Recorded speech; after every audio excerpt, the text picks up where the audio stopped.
Bienvenue dans le 8e épisode de l'émission L'enfant a des droits.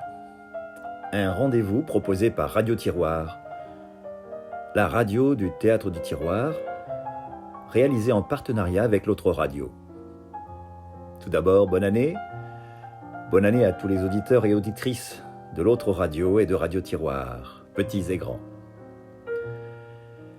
Pour ceux et celles qui découvrent ce rendez-vous, cette émission sur les droits de l'enfant a débuté en novembre 2021. Elle a été pensée pour rendre hommage à Janusz Korczak, ce médecin pédiatre et pédagogue polonais qui s'est battu toute sa vie et jusqu'à sa mort au camp d'extermination de Treblinka pour que tous les enfants du monde soient respectés. Vous pouvez retrouver en écoute libre sur l'autre radio ou sur la chaîne YouTube de Radio Tiroir les 7 premiers épisodes de L'enfant a des droits. Vous y entendrez les conseils que Janusz Korczak donnait à la radio polonaise entre 1928 et 1939, avant son enfermement avec les 200 enfants orphelins dont il s'occupait dans le ghetto juif de Varsovie. En effet, dès 1912 et toute sa vie, Korczak s'est battu pour que les gouvernements de tous les pays du monde inscrivent dans le marbre de leur constitution les droits de l'enfant. Eh bien, ce fut chose faite seulement en 1989, le 20 novembre exactement, par la ratification de la première Convention internationale des droits de l'enfant. Ratification par 192 pays dans le monde. Il manquait la Somalie, qui était en guerre, et les États-Unis, qui ont une constitution qui ne protège pas encore tout à fait les enfants.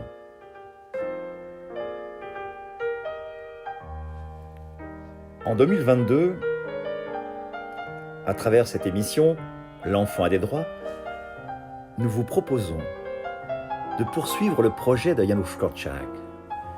Nous allons aller à la rencontre des enfants dans un maximum de pays. Ainsi, ce mois de janvier, nous irons en Inde. Et puis, nous irons au Burkina Faso, en Palestine, en Russie, en Pologne, au Maroc.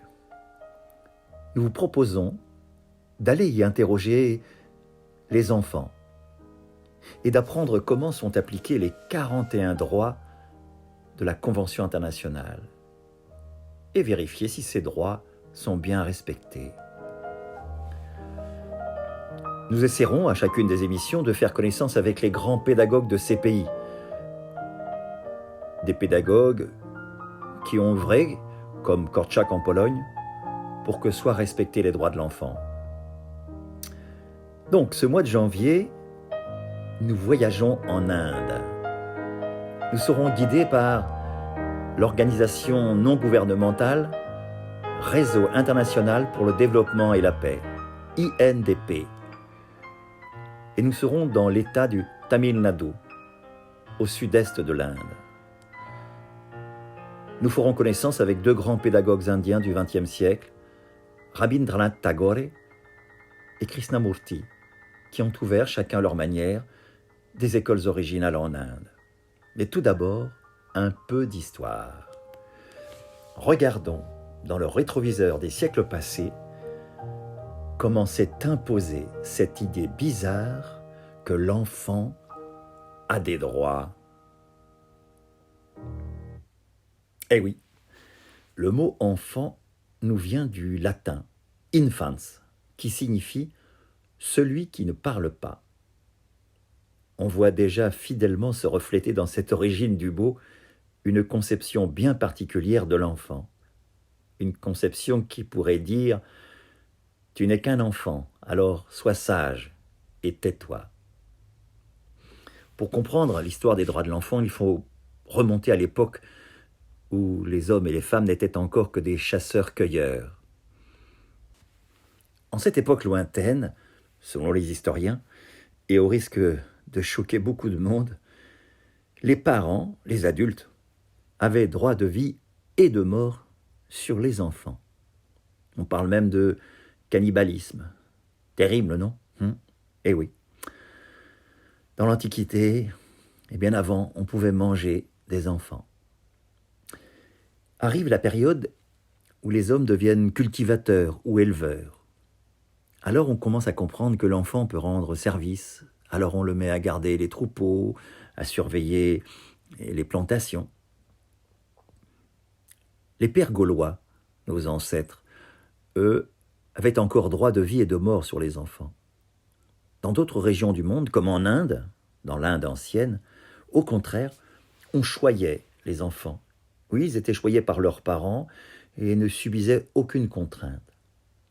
Si on voyage dans l'Égypte ancienne, une famille nombreuse était considérée comme un bienfait des dieux. Mais dès qu'il pouvait marcher, un enfant devait rendre des services. Oui, il devait déjà travailler. Les lois romaines autorisaient les hommes à accepter ou à refuser un enfant à sa naissance. Dans le droit romain, le père était tout-puissant. On disait qu'il agissait pour le bien de son enfant. En réalité, c'est lui qui décide du droit de vie et de mort sur sa progéniture. C'est ce qu'on appelait la puissance paternelle du pater familias, qui va marquer le droit occidental jusqu'à nos jours. Et oui, la puissance paternelle. L'âge de la fin de ce qu'on appelait l'infantia, l'enfance, était considéré autour de 7 ans. Au Moyen-Âge, la condition de l'enfant ne change guère. On peut vendre, on peut acheter des enfants. Et la mortalité infantile est effarante. Les rares enfants privilégiés qui fréquentent des écoles ou qui bénéficient de précepteurs reçoivent une éducation marquée par la morale de l'Église. C'est à la Renaissance qu'on assiste à une première explosion pédagogique. En effet, pour Rabelais, pour Montaigne, la formation de l'homme devient le centre des préoccupations. Elle l'est toujours. C'est ce qui lance les grands mouvements pédagogiques qui culminent de nos jours. Ainsi, on commence à réviser lentement le statut moral et social de l'enfant. On arrive au XVIIe siècle. Ah oui, le père est toujours tout-puissant. Il peut demander l'incarcération, la mise en prison de son enfant, sans donner de justification. Mais au XVIIe siècle, nombre de traditions sont peu à peu remises en question. Par exemple, la mère. Oui, la mère s'impose dans le paysage de l'enfant. Sa présence est permanente. On accorde du bénéfice à l'allaitement maternel. Et puis, la nécessité se fait loi d'une ambiance familiale continue et prolongée, père, mère et enfant. C'est en 1679 qu'intervient en Angleterre, par le vote du Parlement, ce qu'on appelle l'habeas corpus, ce qui signifie « ton corps t'appartient ». Les Anglais décident de protéger l'individu contre les arrêts arbitraires. Toute personne arrêtée par un puissant doit être présentée dans les 3 jours devant un juge. Voilà ce qu'était l'habeas corpus. L'infantia, l'enfance, est une période très courte, car très tôt, les enfants doivent travailler déjà dans le foyer, mais aussi maintenant en dehors du foyer. On les emmène même pour participer aux guerres. C'est au XVIIIe siècle que l'éducation et l'épanouissement des enfants va prendre une autre tournure. Au XVIIIe siècle, Jean-Jacques Rousseau commence à regarder l'enfant comme une personne ayant sa propre valeur. Rousseau commence à définir les besoins de l'enfant. Il regarde une certaine différence entre garçons et filles. Aux États-Unis, en 1776, dans une proclamation de l'indépendance des États-Unis, il existe une première déclaration des droits de l'homme. C'est une ébauche. En France, la Révolution française de 1789 marque le début d'une nouvelle ère pour l'abolition des privilèges. C'est la nuit du 4 août 1789.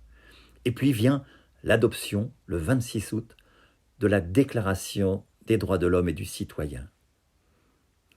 À l'intérieur de cette déclaration, l'intérêt de l'État pour l'enfant s'amorce. Oh, elle s'amorce seulement. Mais tout cela se fait en même temps qu'une évolution des mentalités, qui tendent à considérer l'enfant comme une personne. Oh, une personne en devenir, certes, mais une personne. La Déclaration des droits de l'homme et des citoyens, vous la connaissez, proclame dans son article 1er que tous les hommes naissent et demeurent libres et égaux en droit. Dans les cahiers de doléances préparés par le tiers-État, on appelle à un plan d'éducation nationale destiné à toutes les classes de la société. On demande la création d'établissements pour les enfants abandonnés et vagabonds. La Révolution française va laisser une trace indélébile sur les droits de l'enfant. Alors on l'a déjà vu, la relation parent-enfant évolue, la mère prend toute sa place, et en 1792, c'est le marquis de Condorcet qui présente un premier plan d'instruction publique, car, dit-il, la pauvreté des familles les pousse davantage à faire travailler les enfants qu'à les envoyer à l'école. En 1793, la Constitution de l'an 1 de la République, une nouvelle déclaration élargit la notion de droit à l'instruction, droit à l'assistance, et l'enseignement primaire devient obligatoire et gratuit. C'est la création d'un premier code civil qui affirme le devoir des parents envers leurs enfants, un devoir de surveillance et de protection. Un député français, Joseph Lacanal, impose en 1795 qu'on institue une école pour 1000 habitants. On peut dire que c'est en 1795 que naît officiellement l'école laïque. En 1813, un décret interdit de faire descendre dans les mines les enfants de moins de 10 ans seulement. Alors, bien sûr, des reculs auront lieu, il faudra attendre le XIXe siècle pour obtenir des nouvelles conquêtes sur les droits de l'enfant. En 1833, Guizot, un historien et homme politique, instaure une école supérieure pour 6000 habitants. En 1841, une loi en France défend l'embauche des enfants de moins de 8 ans dans les fabriques dont l'effectif est supérieur à 20 ouvriers. Et puis, en 1850 et 67, c'est la loi Fallou qui établit l'obligation d'ouvrir une école de filles dans les communes de plus de 500 habitants. Ce sont les luttes populaires de 1848 et surtout la Commune de Paris de 1871 qui vont faire avancer grandement les droits des enfants et aussi des femmes. En 1874, une première loi réduit le travail des femmes et des enfants. Les ateliers de manufacture ne peuvent embaucher d'enfants de moins de 12 ans. La journée de travail des enfants de 10-12 ans ne peut pas dépasser 6 heures. Elle ne doit pas dépasser 12 heures pour les enfants de plus de 12 ans. On est encore loin du compte, n'est-ce pas? Eh bien, c'est Luc Ferry, avocat, maire de Paris, homme d'État et aussi fervent colonisateur, qui organise l'enseignement primaire obligatoire, laïque et gratuit pour les enfants de 6 à 13 ans. De tout temps, les enfants sont maltraités. Ils subissent beaucoup de violences. Eh bien, c'est seulement en 1898 qu'une loi française institue comme crime les voies de fait, les actes de cruauté et les atteintes commis envers les enfants. Il faut attendre 1900 pour que la durée maximum du travail des adultes et des enfants passe à 10 heures par jour. On va en rester là aujourd'hui pour la petite histoire des droits de l'enfant. Et nous verrons dans la prochaine émission que le XXe siècle, l'enfant va devenir un sujet de droit. La Convention des droits de l'enfant. La Convention des droits de l'enfant. On est un enfant. On est un enfant. Jusqu'à 18 ans. Jusqu'à 18 ans. Et oui, c'est par cette définition que commence la Convention internationale des droits de l'enfant. On est un enfant jusqu'à 18 ans. À présent, allons voir en Inde ce qui s'y passe. Nous allons partir à la rencontre d'Augustin Brutus.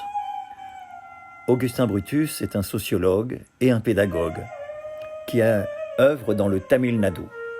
Il est le fondateur et le directeur d'une organisation non gouvernementale, une ONG intitulée Réseau international de développement pour la paix.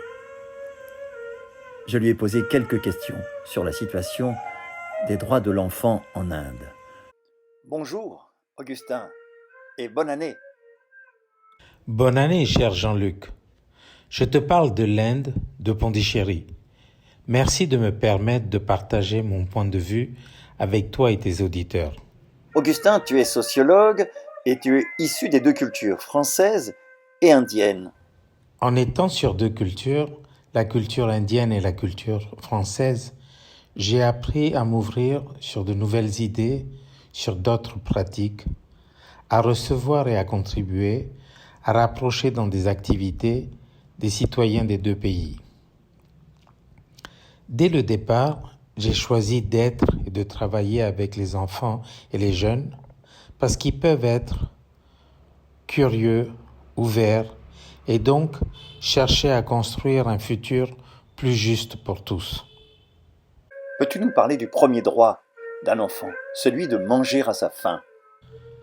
Le droit à l'alimentation pour les enfants existe comme un droit fondamental, mais il faut le traduire en pratique, car manger voudrait dire soit produire en ayant des terres ou en les louant, soit acheter de la nourriture en ayant les moyens.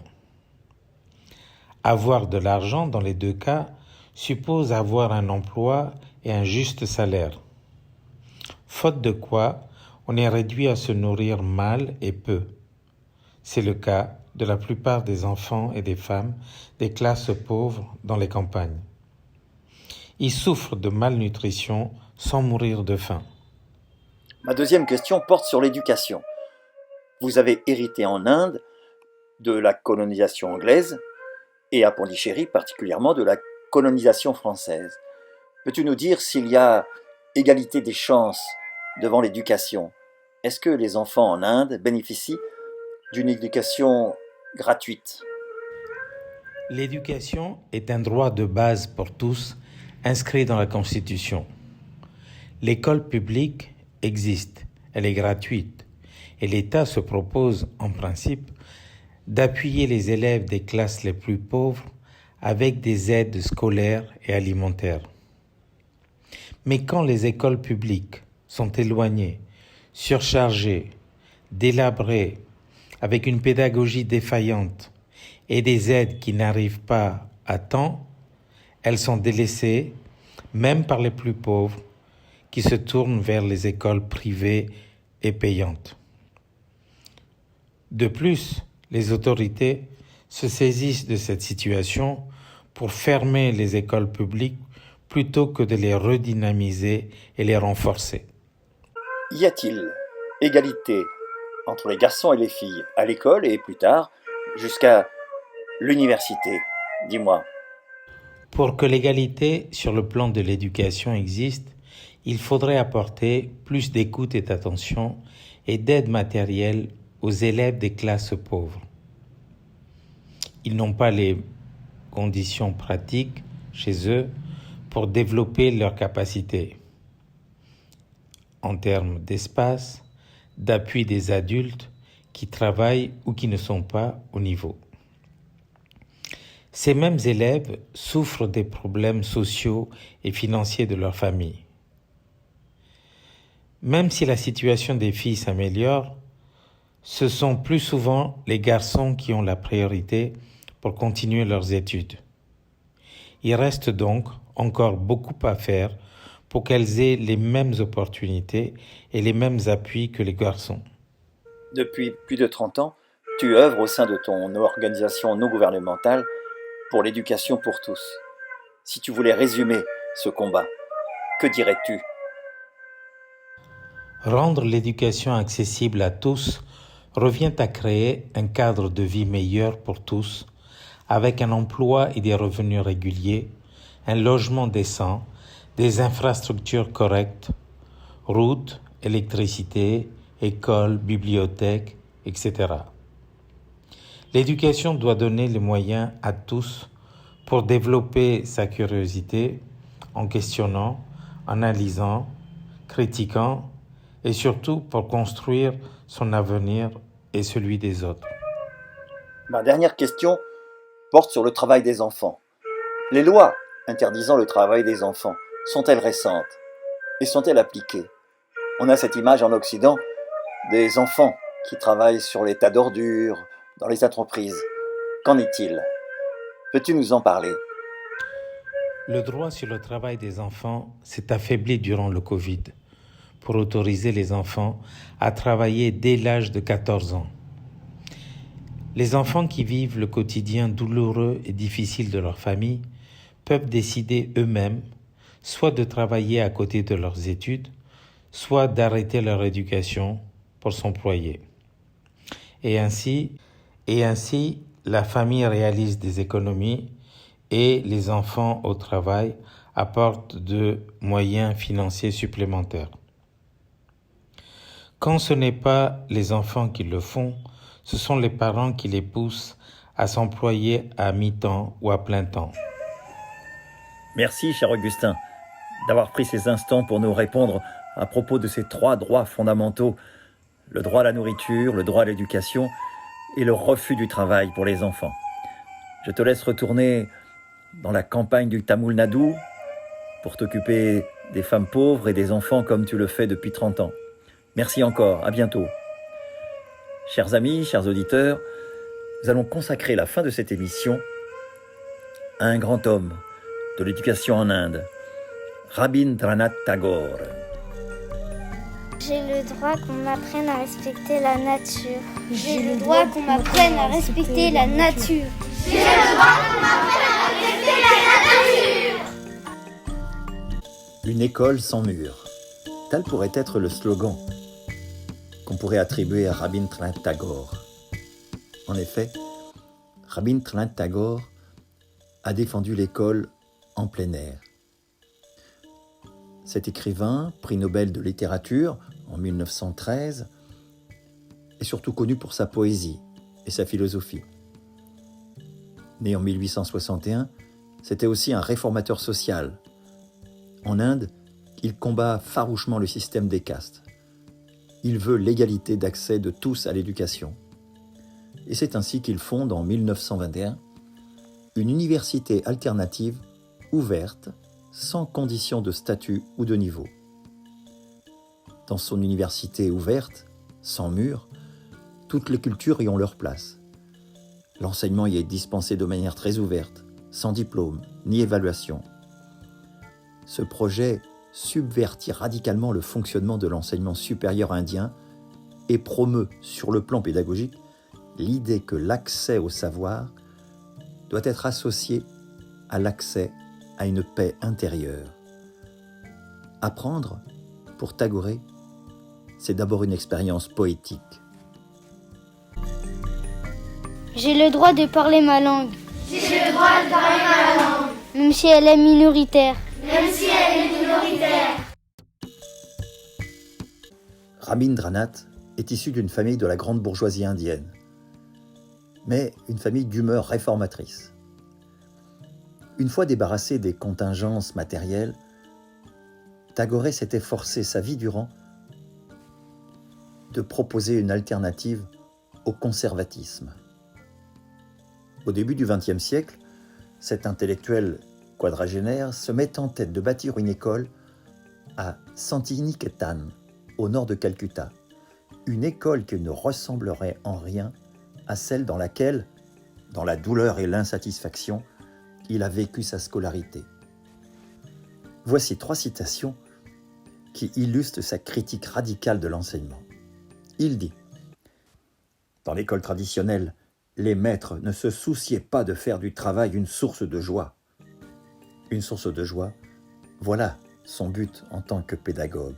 Apprendre doit se faire dans la joie. » Il dit aussi « Un enseignant qui n'a pas plus de rapport vivant avec ses connaissances et qui se contente de répéter ses leçons à ses élèves, celui-là ne peut que charger leur esprit. Il ne peut pas l'animer. Il dit encore : notre société n'est pas une société cultivée, mais une société de candidats pourvus de diplômes. L'école qu'il va créer à Santiniketan sera une école mixte, sans doute la première école mixte au monde. Oui, il plaide pour la mixité, il plaide contre les châtiments corporels, il plaide pour un enseignement dispensé dans la langue vernaculaire et dans lequel les arts et le rapport direct de l'enfant avec la nature qui l'entoure tiennent une place centrale. Il écrit : puisque nous pensons et éprouvons aussi avec nos corps, je veux que les élèves soient le plus libres possible, libres de bouger, de danser, d'expérimenter, de se déplacer. Car l'école traditionnelle, nous oblige à penser assis. Ce qui fait que seul notre visage, malheureusement, soit encore capable d'expression. Ainsi parlait Rabindranath Tagore. En ce sens, il rejoint les conceptions défendues par nombre de pédagogues libertaires de sa génération, comme Paul Robin, Sébastien Faure, Francisco Ferrer, dont nous parlerons dans une prochaine émission. Tagore y ajoute une dimension mystique, un attachement profond à la culture indienne, où l'ancestral système d'éducation populaire indien ne faisait qu'un avec la vie des gens. Le droit d'avoir ma culture. J'ai le droit d'avoir ma culture. J'ai le droit d'avoir ma culture. Même si elle est minoritaire. Même si elle est minoritaire. Même si elle est minoritaire. Un de ses brillants élèves, sorti de cette école de Santiniketan et plus tard de l'université à ciel ouvert, fut prix Nobel. C'est Amartya Sen. Eh bien, il disait de son professeur Tagore que celui-ci considérait qu'il fallait se connaître soi-même pour être un être humain sans nationalité. Tagore était un esprit idéaliste et aussi d'esprit libertaire. Il était à la fois profondément indien et profondément cosmopolite. Il voulait défendre la culture indienne contre l'impérialisme culturel occidental. C'était, disait-il, sa contribution à l'enrichissement de la culture du monde. C'était aussi un critique féroce de la modernité. Ah, la modernité, ce cadeau empoisonné apporté par le capitalisme colonial. Dénoncer la cupidité, le matérialisme, l'utilitarisme. Voilà ce qu'il défendait dans son livre qui s'appelle « Une école sans mur ». Ce n'est pas parce qu'on est petit qu'on a droit à des petits droits. Ce n'est pas parce qu'on est petit qu'on a droit à des petits droits. Ce n'est pas parce qu'on est petit qu'on a droit. Rabindranath Tagore était un écrivain, un philosophe, mais aussi un musicien et un poète. Si vous le voulez bien, nous allons terminer avec un poème d'encouragement pour tous les enfants de ces écoles. Rabindranath Tagore disait « Ne doute pas de toi, aie confiance en toi, ne sois jamais faible ou lâche à l'heure du danger. Par la force de ton audace, tu peux vaincre toujours. Sois le protecteur des faibles, l'ennemi des tyrans. Ne te crois jamais seul et pauvre, abandonné de tous. Chasse loin la peur. Ne crois jamais que ton fardeau est au-dessus de tes forces. Ne doute pas de toi, aie confiance en toi. Et lorsque l'appel du devoir aura sonné pour toi, en silence et sans murmure, tu te réjouiras de la vie et de ta vie. Chasse loin la peur. C'est dans l'épreuve suprême que tu connaîtras ta valeur. Ne doute pas de toi, aie confiance en toi.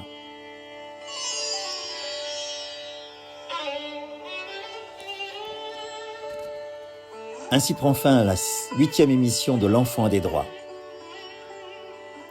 Prenez soin de vous et n'oubliez pas, l'enfant a des droits. À la semaine prochaine.